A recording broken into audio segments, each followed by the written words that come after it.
Chambal Safari Lodge in central India is located a few miles away from the clear waters of the Chambal River.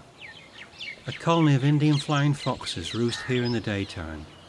They are huge bats and have a wingspan of more than 4 feet and can live for 15 years. Half an hour after sunset, the bats wander far and wide over the local countryside, searching for feeding sites which may be as far as 30 miles away.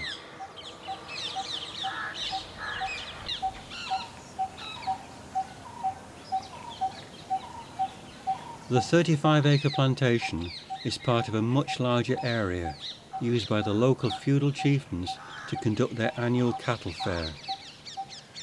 The current owners have restored and extended the plantation with large numbers of native trees and plants, which have attracted over 100 species of birds and mammals.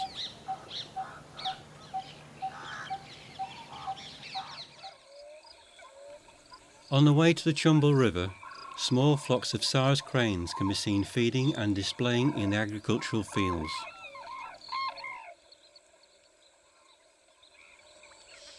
At 5 foot tall, the Saras crane is the world's tallest flying bird and the only resident breeding crane in India.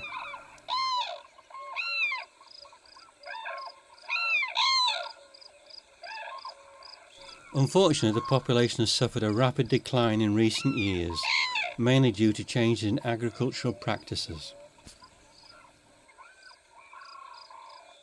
The Chambal River is the last unpolluted major river in northern India.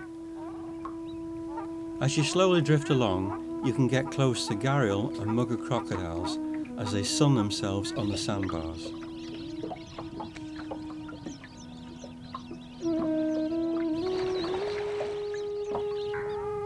Other attractions include flocks of Pallas's gulls, painted storks and whistling ducks.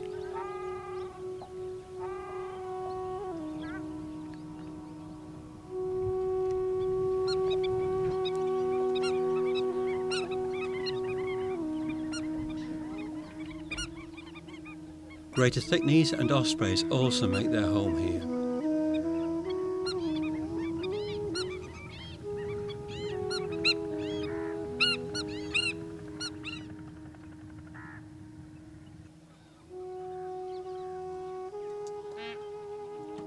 But the star has to be the Indian skimmer, a bird on everybody's wish list.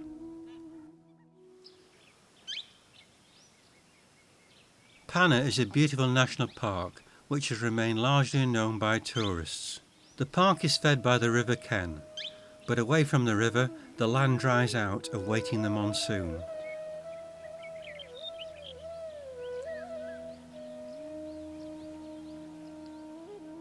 The park's dry deciduous forests and plains supports many species of birds and a small variety of mammals.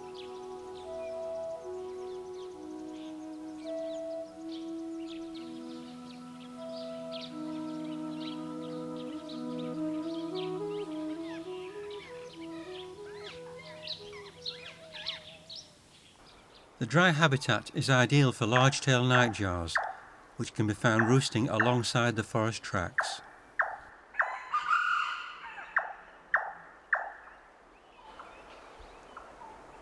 Occasionally you come across a forest pool, which is home to the brown fish owl. This owl is always found in the vicinity of water. It feeds mainly on fish and crabs, and in view of this diet, its feet and claws are unlike any other owl, being free of feathers and replaced with prickly scales.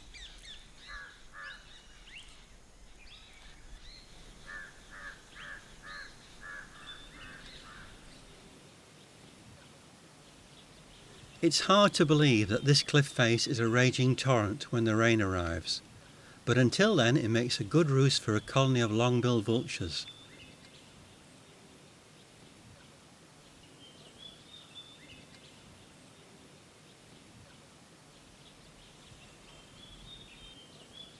And also resident peregrine falcon, sometimes known as the Shaheen falcon.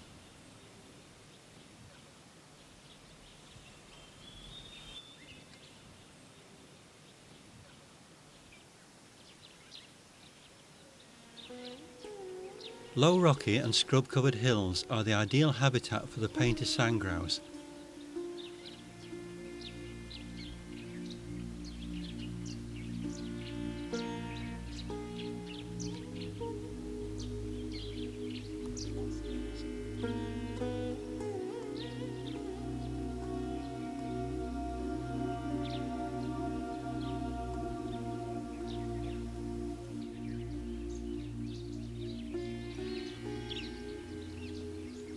In Panna, deer and gazelles are quite shy, but the chinkara or Indian gazelle can be seen in the dry plains.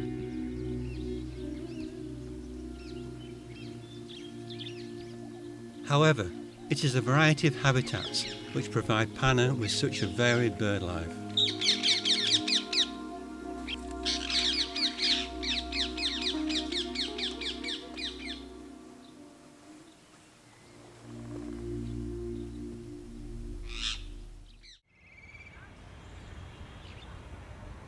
The city of Agra is home to one of the world's most iconic monuments, the Taj Mahal. Unfortunately, the use of video cameras is not allowed inside the main entrance. It is described as the most extravagant monument ever built for love and has become the tourist emblem of India. The Taj was built by the Emperor Shah Jahan as a mausoleum for his favourite wife Mumtaz Mahal, who died in childbirth in 1631. The death of his wife left the emperor so heartbroken that his hair is said to have turned grey overnight. On the opposite bank of the Yamuna River you can find the baby Taj, which was built for the Lord Treasurer of the Mughal Empire in 1622. It predates the Taj Mahal and marks the transition from the normal red sandstone buildings to the use of fine marble.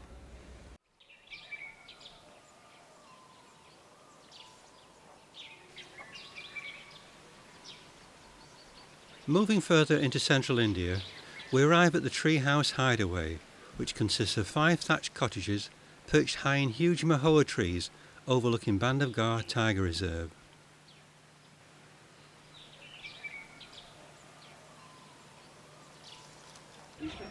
Before entering the national park, the vehicles queue up outside the main gate to obtain a permit and be allocated a park guide.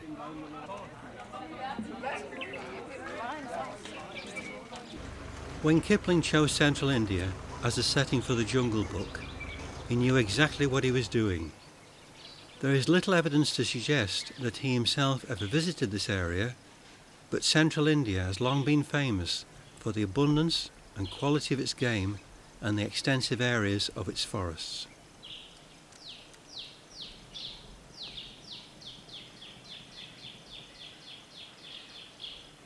Flowing through the forests are 20 spring-fed streams which create a focal point for the local wildlife.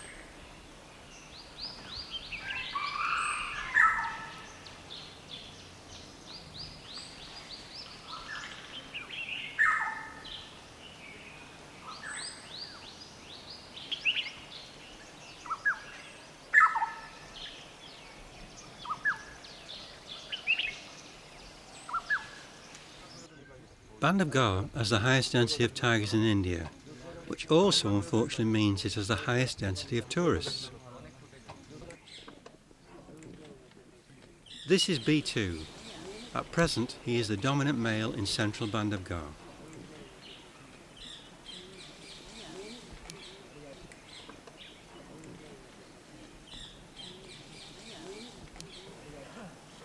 In the background, you can hear the single note of the cheetal alarm call as he watches the tiger.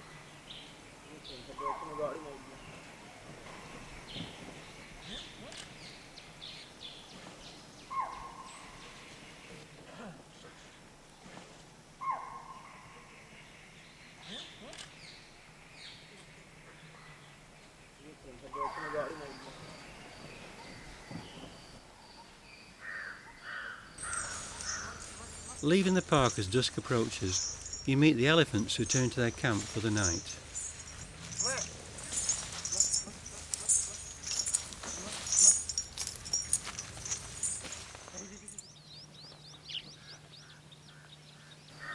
The landscape of Bandhavgarh is mainly hilly, interspersed with extensive low-lying areas, and is dominated by the Bandhavgarh Plateau, rising 374 metres above the forest floor. Bandhavgarh literally means the fort of the brother, but its early history remains obscure. Some sources quoting the fort as being 2,000 years old. Recesses at the massive entrance gates of the fort hold numerous black-bearded and Theobald's tomb bats.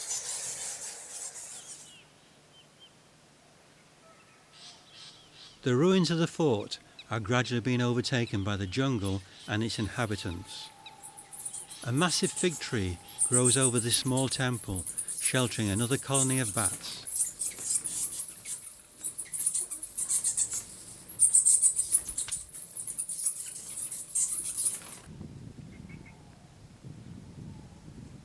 Whilst the cliffs have served as natural defence for the fort, they are now the haunt of the long-billed vulture.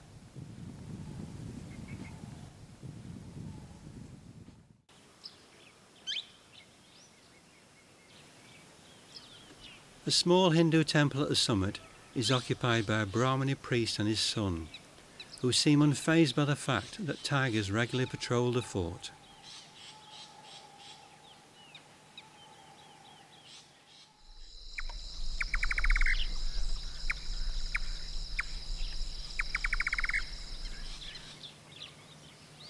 An early start takes you into the park at dawn, allowing you to hear the sounds of the jungle as the park becomes alive.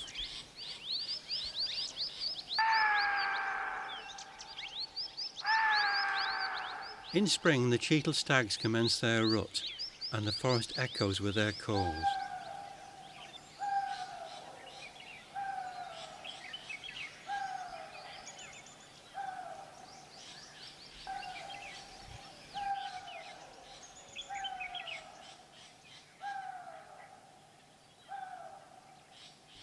Each morning, all the vehicles meet at the chai stop, which gives everyone the opportunity to warm up with snacks and the delicious masala chai.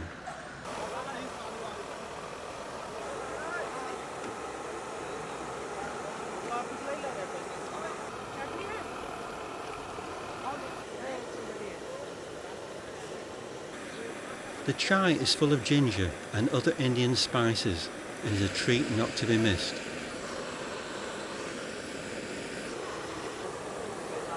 The chai stop also gives you information on the latest tiger sightings.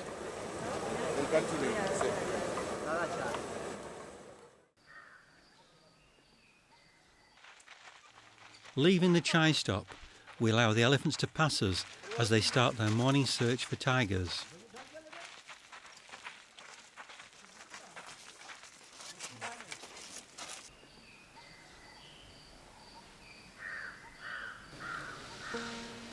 The elephant is searching for a tigress and her two 10-month-old cubs.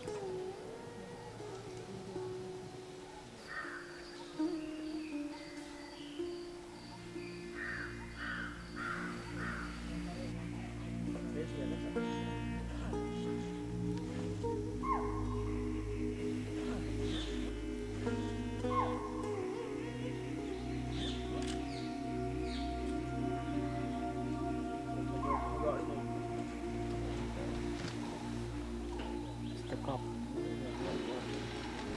10-month-old.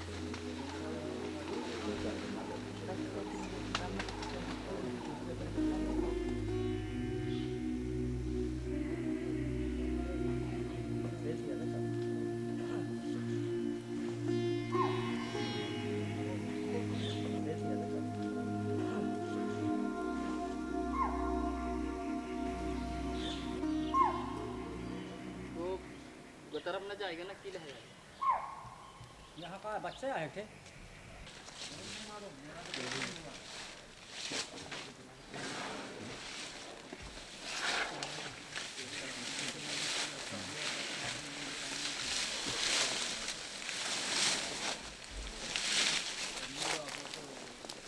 As the morning warmed up, the elephant came into the shade to take a well-earned rest and to have a good scratch before taking us out to get a closer look at the tigress.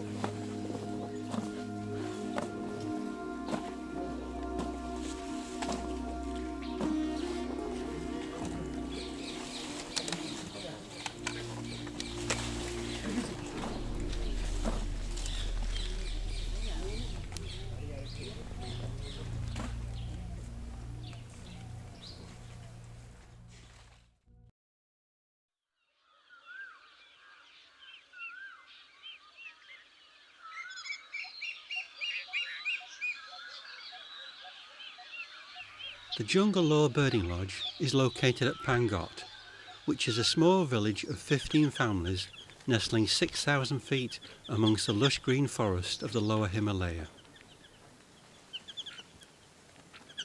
It is an ideal location for enjoying a taste of Western Himalayan birdlife.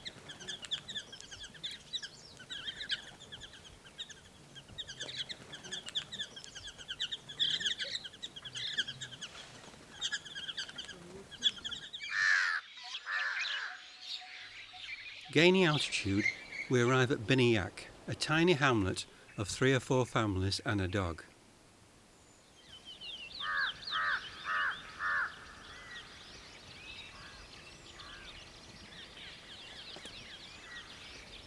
In front of the forest rest house, you can see dark-breasted rose finches searching for food, but for some reason, despite the cold, always keeping in the shade.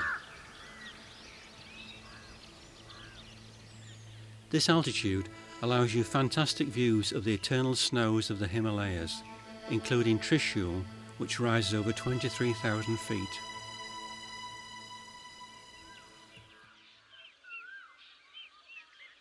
Descending to lower altitude, we head towards Corbett National Park.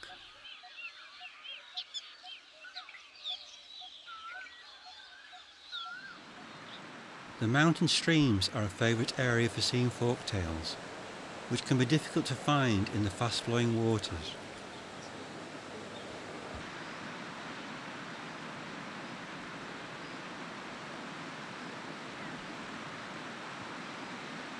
We now approach Kalagundi, which was the winter home of Jim Corbett, who is most remembered for his tales of hunting man-eating tigers and leopards.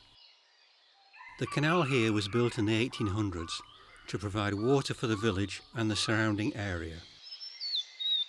It is still in perfect working order and much used by the villagers and local wildlife.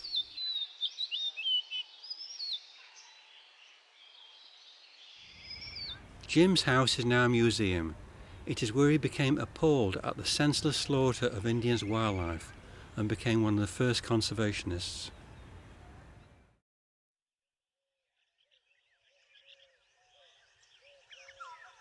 In 1957, after Jim's death, the national park in Camoan was renamed the Corbett National Park.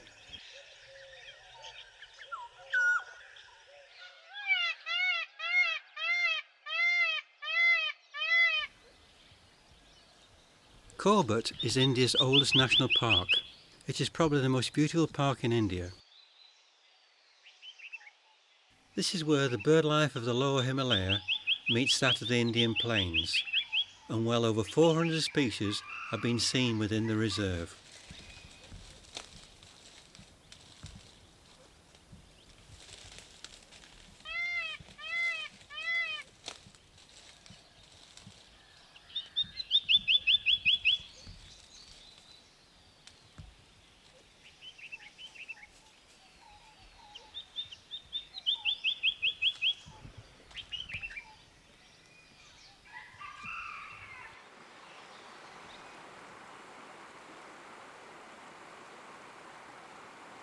The park is fed by the Ramganga River and its many tributaries.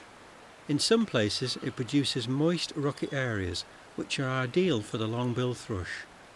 This bird seemed able to move stones with the greatest of ease.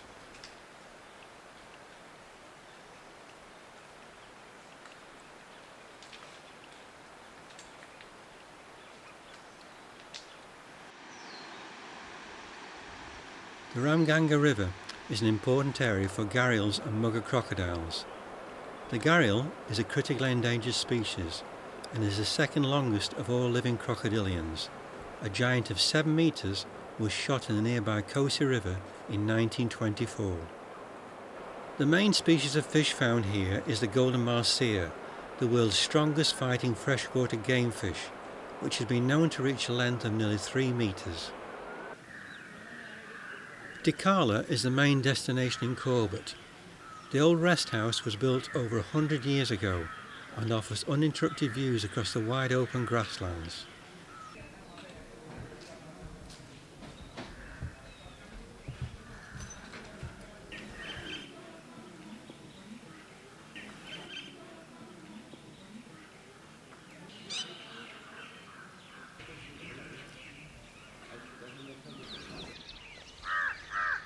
The grasslands or chowers are ideal winter haunts for harriers, pipits, larks and of course mammals.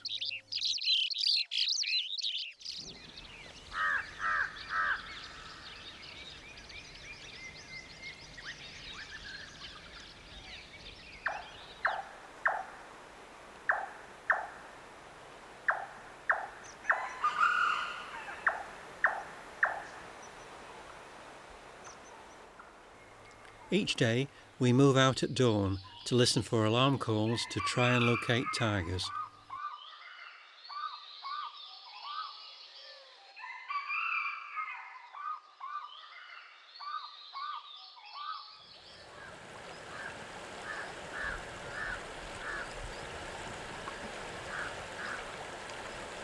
Moving down the Bandhavgarh River, we're very lucky to find a fishing party of Indian smooth-coated otters.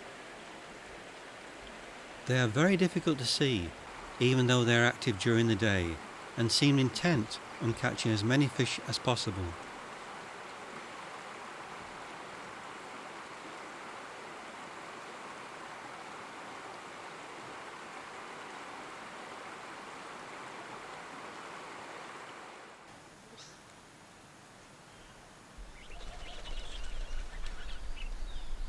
In Corbett, always close to the river, you will find two species of fish owl, the more common brown seen here and the tawny, which is regarded as a specialist night fisher in fast flowing streams.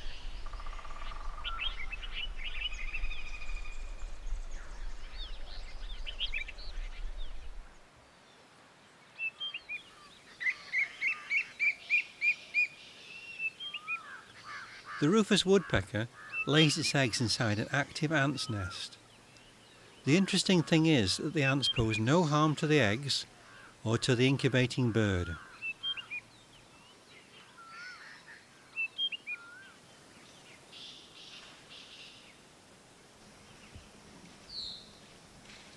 Surprisingly, elephants can be difficult to see. But after much searching, we managed to get close to a bull elephant, who was extremely wary of us.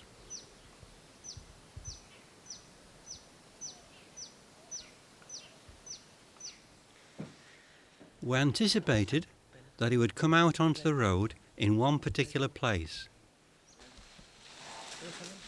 When the tusker appeared through the vegetation, we waited.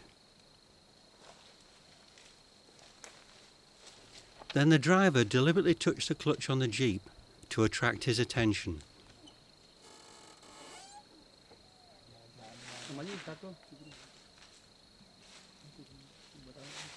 As he disappeared into the jungle, we bid farewell to Corbett to start our long journey back to the UK, after spending an incredible month travelling through Kipling and Corbett country.